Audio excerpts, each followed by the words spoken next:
Okay, so we're given the implementation and execution of a function called createBase, and we need to make it work.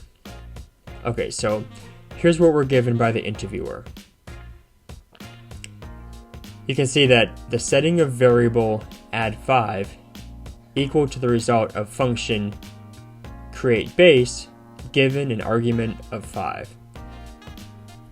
Then we can see that we can actually call our new variable as a function itself, pass in an integer value, and receive the sum of the new integer plus the previously passed integer on the createBase function call. Okay, so how would this work? How would we be able to still access the value of the first integer when we first called createBase? Well, we're going to solve this problem by using what's called a closure. So a closure is a combination of a function bundled together or enclosed with references to its surrounding state. So basically, a closure gives access to an outer function scope from within the inner function. And thanks to Eric Elliott for that great definition. So here's what that looks like in JavaScript. It's very concise. Okay, so again, here's what we've been provided by the interviewer. You can see it here, the add5 being equal to the createBase function call, and then logging the two add5 functions below and getting those values, 13 and 19. Okay, so now before we can even use this, we need to construct our createBase function. So, okay, so let's go const createBase is equal to base as our parameter. Okay, and now our return for the function will actually be an anonymous function that accepts an argument and returns the sum of the argument plus its parent argument. So here's how that looks. Return n.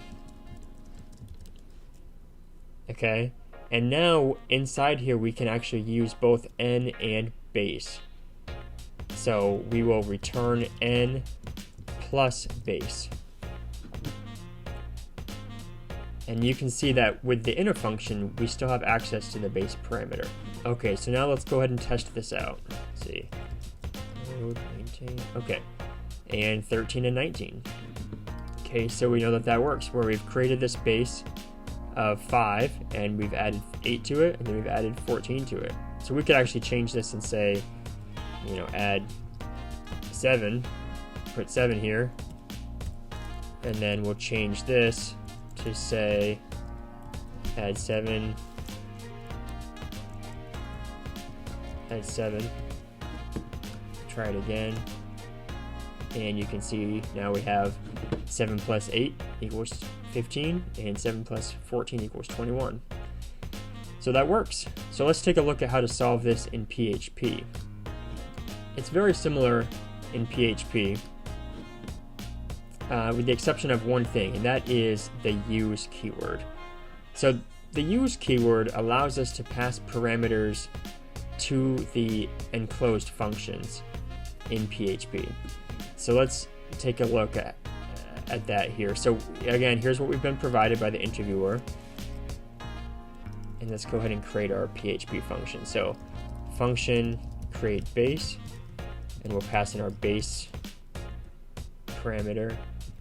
Okay, and then we're going to return an anonymous function with a parameter of n.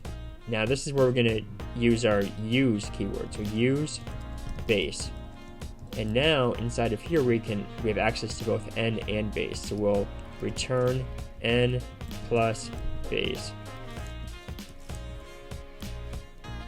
Okay, now let's go ahead and try this.